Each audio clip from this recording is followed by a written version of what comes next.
ಭಾಗದಲ್ಲಿ ಕೊಟ್ಟಾರ ಅವ್ರಿಗೆ ಎಷ್ಟು ಕಳಕಳಿ ಇಲ್ಲೇ ಇಲ್ಲ. ಹಿಂದಿನ ಎರಡು ಬಜೆಟ್ ಹೋದ್ರು ₹1 ಇವರು ಇದಕ್ಕೆ ಇಟ್ಟಿಲ್ಲ. ಮತ್ತು ಡ್ಯಾಮ್ ಮುಗಿಸೋದು ಯಾವಾಗ? ಬರೀ ಮಾತೆತ್ತಿದ್ರೆ ಕಾವೇರಿ ಕನ್ನಡ ನಾಡಿನ ಜೀವನದಿ, ಅದಕ್ಕಿಂತ 3 ಪಟ್ಟು ಬಿಡೋದು. 123.081 TMC ಸಂಗ್ರಹ ಸಾಮರ್ಥ್ಯ ಇರ್ತಕ್ಕಂಥ ನಮ್ಮ ಲಾಲ್ ಬಹದ್ದೂರ್ ಶಾಸ್ತ್ರಿ ಜಲಾಶಯಕ್ಕೆ ಹೊಟ್ಟೆ ಕಿಮ್ಮತ್ತಿಲ್ಲ. ಒಂದು ಭಾಗ್ಯನರಸು ಸಂದರ್ಭದಲ್ಲೂ ಕೂಡ ಅದಕ್ಕೆ ಮೊದಲ ಆದ್ಯತೆ ಕೊಡ್ತಾರೆ. ನಾವು ಹೋರಾಟ ಮಾಡಿ ಬೀದಿಗಳು ಶಂಕ ಹೊಡೆದ ನಂತರ ಅವಾಗ ಎಚ್ಚೆತ್ಕೊಂಡು ಅದು ಕಾಟಾಚಾರಕ್ಕೆ ಸತ್ತು ನಾಯಿ ಎಳ್ದೋದ ಹೋಗ್ತಾರ ಮರ. ಇದರ ಯಾಕೆ ನಿಷ್ಕಾಳಜಿ? ಏನು ಯಾರು ಹೇಳೋರು ಕೇಳೋರು ಇಲ್ಲ.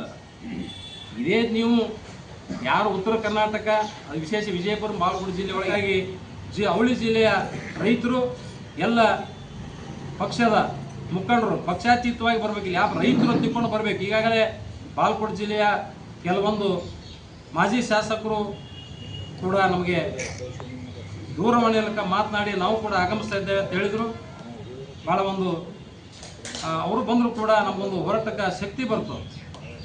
ಅಂದಾಗ ಸರ್ಕಾರ ಮಣಿತದೆ, ಕೇಂದ್ರ ಸರ್ಕಾರ ಕೂಡ ಮಣಿತದೆ. ಆ ನಿಟ್ಟಿನಲ್ಲಿ ನಾವು ಒಂದು ಸನ್ನದ್ಧರಾಗಿದ್ದೇವೆ. ಈ ಒಂದು 2-3 ದಿವಸದಲ್ಲಿ ಜಿಲ್ಲೆಯಲ್ಲಿ ತಿರುಗಾಟ ಮಾಡಿ ರೈತರಿಗೆ ಸಂಪರ್ಕ ಮಾಡ್ತೇವೆ ಮತ್ತು ಮಠಾಧೀಶರಿಗೆ ಕೂಡ ಸಂಪರ್ಕ ಮಾಡಿ ಹೆಚ್ಚಿನ ಒಂದು ಮಠಾಧೀಶರು ಕೂಡ ಬರಲಿ ಅಂತಕ್ಕಂಥದ್ದು ನಮ್ಮ ಮಾಧ್ಯಮ ಗೋಷ್ಠಿಯಲ್ಲಿ ಅವರಿಗೂ ಕೂಡ ನಾವು ಮನವಿಯನ್ನು ಮಾಡ್ತೀವಿ. ಸರ್, ಈಗ ನಡುವದಲ್ಲಿ ಬಹು ತಾರೀಕು ಹೊರಡ 2 ಜನ ಸೇರ್ತೀರಿ? 2 ಜನ ಸೇರೋ ಸಾಧ್ಯತೆ ಇದೆ? ಕನಿಷ್ಠ ಅಂದ್ರೆ 1500ರಿಂದ 2000 ಐತಿ. ಸರ್, ಈಗ ರೈತರ ಮಕ್ಕಳಿಗೆ ಹೆಡ್ ಕೊಡೋಂಗಿಲ್ಲ, ರೈತರ ಮಕ್ಕಳಿಗೆ ಹೆಡ್ ಕೊಡ್ತಾ ಇಲ್ಲ ಕೇಳ್ರಿ. ಯಾಕಂದ್ರೆ ನೌಕರಿ ಇದ್ದವ್ರಿಗೆ ಇದೆಲ್ಲ ಕನ್ಯಾ ಕೊಡ್ತಾ ಇದ್ದಾರೆ. ಹಾಂ ರೀ. ಮತ್ತು ನಿಮ್ಮದು ಮದುವೆ ಆಗಿಲ್ಲ ಸರ್, ಅದ್ರ ಬಗ್ಗೆ ಏನಂತೆ?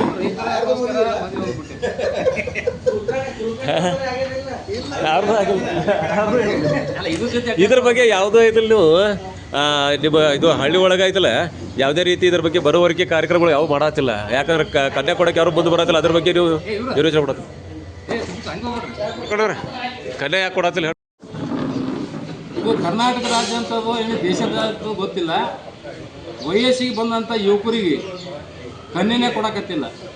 ಇದು ಬಹುತೇಕ ಕಡೆ ನಾವು ಸಮೀಕ್ಷೆ ಮಾಡ್ಲಿಕ್ಕಾಗಿ ಹೆಣ್ಣಿನವ್ರು ಅಂದ್ರೆ ಒಂದು ವಧು ಹೆಣ್ಣು ಏನದ ಲಗ್ನ ಆಗ್ಬೇಕನ್ನಕ್ಕೆ ನೌಕರಿ ಕೇಳ್ತಾನೆ. ಅವ ಸರ್ಕಾರಿ ನೌಕರಿ, ಅವ ಕಸ ಹೊಡೆಯಲಕ್ಕ, ಪಾಯ್ಖಾನೆ ಬಡಿಯಲಕ್ಕ ಅವ ಸರ್ಕಾರಿ ನೌಕರಿದವ ಬೇಕು. ಇದೆಂಥ ಆಲೋಚನೆ? ಸರ್ಕಾರಿ ನೌಕರಿ ಇದ್ದರೆ ಬದುಕ್ತಾರೆ ಹೆಂಗೋ? ನೀವು ಕೃಷಿ ಮೇಲೆ ಅವಲಂಬನೆ ಇಟ್ಕೊಂಡು ನೀವು ಮದುವೆ ಆಗಬೇಕು. ಒಬ್ಬನ ಜೊತೆಯಾಗಾರ ಮಾಡ್ಕೋತಾನಪ್ಪ ಅಂದ್ರೆ ಅವನು ನೌಕರಿ ವಿಚಾರ ಮಾಡಬೇಡ್ರಿ. ಅವನ ಯೋಗ್ಯತೆ ಏನದ, ಅವನ ಜೊತೆ ಮದುವೆ ಆದ್ನಿ ಅಂದ್ರೆ ನನ್ನ ಸಾಕುವಂಥದ್ದು ಅವನಿಗೆ ಯೋಗ್ಯತೆ ಇಲ್ಲೋ ಅದನ್ನು ವಿಚಾರ ಅವನಿಗೆ ಜಮೀನು ಎಷ್ಟದ ಅದ್ರ ಬಗ್ಗೆ ವಿಚಾರ ಮಾಡಬೇಕು. ಅವ ಏನೇ ಸುಮಾರು ಮಾಡಿದ್ರು ಸರ್ಕಾರಿ ನೌಕರಿ ಮಾಡಬೇಕು, ಸೌಕರ್ಯ ಬೇಕಂದ್ರೆ ಇದು ಅರ್ಥ ಏನದ?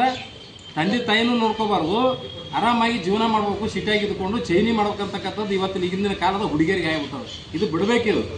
ಹೀಗಾಗಿ ಇವತ್ತು ಹೆಣ್ಣು ಕುಲ ಇವತ್ತು ನಾಶ ಆಗ್ತದೆ. ಅದರಲ್ಲಿ ಭ್ರೂಣ ಹತ್ಯೆನೂ ಒಂದು ಕೂಡ ಕಾರಣ. ಇದಕ್ಕೆ ಇದೇನದ ನಿಮ್ಗೆ ಆಸೆ ಐತೆ, ನಾವು ಚೆನ್ನಾಗಿರ್ಬೇಕು, ನೌಕರಸ್ಥರು ಮೆರಿಬೇಕು, ಸಿಟಿಯಾಗಿರ್ಬೇಕು, ಅದನ್ನೆಲ್ಲ ಬಿಡ್ರಿ. ನೀವು ಹಳ್ಳಿಯ ಒಬ್ಬ ರೈತನ ಮಗನಿಗೆ ಆದ್ರಪ್ಪ ಅಂದ್ರೆ ನಿಮಗೆ ಹೊಟ್ಟೆ ತುಂಬತದ. ಕೃಷಿ ಒಳಗೆ ತೊಡಗೋತಕ್ಕಂಥ ರೈತಪ್ಪ ಅಂದ್ರೆ ಅವ ದೇವರ ಸಮಾನ. ಬಸವಣ್ಣ ಹೇಳಿದ್ದು ಕೃಷಿಯಲ್ಲಿ ಇರ್ತಕ್ಕಂಥ ರೈತ ಪವಿತ್ರ ಆಗತಕ್ಕ ಅಂಥವನಾದ್ರೆ ನಿಮಗೊಂದು ಶ್ರೇಯಸ್ ಇರ್ತದೆ. ನೌಕರಿ ಶಾಶ್ವತ ಅಲ್ಲ. ಸರ್ಕಾರ ಎಷ್ಟು ಜನಕ್ಕೆ ನೌಕರಿ ಕೊಡೋಕೆ ಸಾಧ್ಯ ಅದ? ಎಲ್ಲರಿಗೂ ನೌಕರಿ ಕೊಡೋಕೆ ಆಗಂಗಿಲ್ಲ. ಮತ್ತು ನೌಕರಿ ಕೊಡ್ಲಿಕ್ಕೆ ಲಗ್ನ ಆಗೋದೇ ಬಿಡೋದೇ ಹೆಂಗೋ? ಮತ್ತು ಹುಡುಗಿಯರಿಗೆ ಪ್ರಶ್ನೆ ಮಾಡ್ತೀನಿ ನಾನು. ಎಲ್ಲ ಬಿಡಬೇಕು. ನಿಜವಾಗಿ ಒಳ್ಳೆಯ ವ್ಯಕ್ತಿತ್ವ ಇರ್ತಕ್ಕಂಥ ಒಬ್ಬ ರೈತನ ಮಕ್ಕಳಿಗೆ ನೀವು ಮದುವೆ ಆದರೆ ಒಂದು ರೈತ ಆ ಕೃಷಿನೂ ಉತ್ತೇಜನ ಕೊಡಲಿಕ್ಕೆ ಮಹಿಳೆಯರಿಗೆ ಒಂದು ಅವಕಾಶ ಆಕೈತಿ. ತಾವು ಕೂಡ ಕೃಷಿಯಲ್ಲಿ ತೊಡಬೇಕು. ಕೃಷಿ ಅಂತಂತಂದ್ರೆ ಇದನ್ನು ಕೀಳು ಮಟ್ಟ ತಿಳ್ಕೊಂಡ್ರಿ ಬಹುತೇಕ ಹುಡುಗಿಯರು. ಕೀಳು ಮಟ್ಟ ಅಲ್ಲ, ಅದರಷ್ಟು ಒಂದು ಆ ಗೌರವ ಯಾವುದಕ್ಕೂ ಇಲ್ಲ. ನೌಕರಿ ಅಂತಂದ್ರೆ ಪೆನ್ಷನ್ ಹಾಕೋದು 60 ವರ್ಷ ಆಗಲಿ ಪೆನ್ಷನ್ ಆಗ್ಬಿಡ್ತದೆ. ಅವಾಗ ಯಾರೂ ಕಿಮ್ಮತ್ತಿರಂಗಿಲ್ಲ. ಒಬ್ಬ ಮುಖ್ಯಮಂತ್ರಿ ಇರುತ್ತಾನ ಅಷ್ಟೇ ಆ ಹುದ್ದೆಗೆ ಬೆಲೆ. ಒಬ್ಬ IAS ಆಫೀಸರ್ ಇದ್ರು ನೌಕರಿ ಇರ್ತಾನೆ ಅಷ್ಟೇ ಬೆಲೆ. ನೌಕರಿ ಇರ್ತಾವ ಯಾರೂ ಮಾತಾಡ್ಸಂಗಿಲ್ಲ. ಅದೇ ಒಬ್ಬ ಕೃಷಿಯಲ್ಲಿ ತೊಡಗಿರ್ತಂಥ ರೈತ ಅವನು ಎಲ್ಲರೂ ಕಾಲು ಹಿಡ್ಕೋತಾರೆ, ಕೈ ಮುಗಿತಾರೆ. ಯಾಕಂದ್ರೆ ದೇಶಕ್ಕೆ ಅನ್ನ ಇಡೀ ದೇಶದ ರೈತರನ್ನ ಜನಸಾಮಾನ್ಯರ ಬದುಕಿಸುವಂಥ ಶಕ್ತಿ ಅದು ಯಾರಿದ್ದಾರೆ ರೈತರಿಗೆ ಇರ್ತದೆ, ರೈತರ ಮಕ್ಕಳಿಗೆ ಇರ್ತದೆ. ಮತ್ತು ಅಂಥವ್ರು ನೀವು ಮದುವೆ ಆಗೋದು ಬಿಟ್ಟು ಅವ ರೈತದನ ಅವನ್ಯಾಕೆ ಕಾಯಿಲೆ ಅಂದ್ರೆ ಅವ ರೈತನ ಕೀಳು ಮಟ್ಟದಲ್ಲಿ ಅದ. ನಾವು ಮನುಷ್ಯರಲ್ಲ, ಅವರು ಬದುಕ್ಸೋನ ಅವನೇ, ಹೊಟ್ಟೆ ತುಂಬಿಸೋ ಅವನೇ.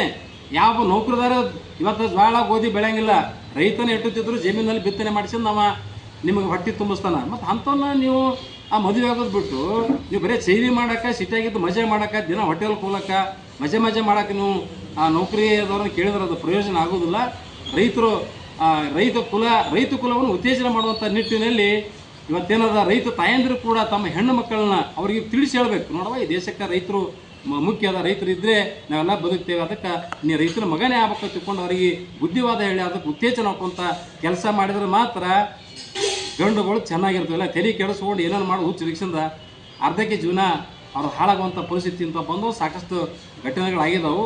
ಹಿಂಗೆ ಹೆಣ್ಣು ಕೊಡೋದ್ರ ಸಲುವಾಗಿ ಬಹುತೇಕ ಯುವಕರು ಇವತ್ತು ಮಠ ಸೇರಾಕತ್ತವು, ಬ್ರಹ್ಮಚಾರ್ಯ ತಿಳಿಲಾಕತ್ತವ. ಇದೊಂದು ದೇಶದೊಳಗೆ ಒಂದು ಕೆಟ್ಟ ಒಂದು ಸಂಸ್ಕೃತಿ ಬೆಳೆದು ಬಂದು ಇದು ಆಗಬಾರಂತ ಕತ್ಕೊಂಡೇಳಿ ನಾನು ಈ ಸಂದರ್ಭದಲ್ಲಿ ಮನವಿ ಮಾಡ್ತೀನಿ.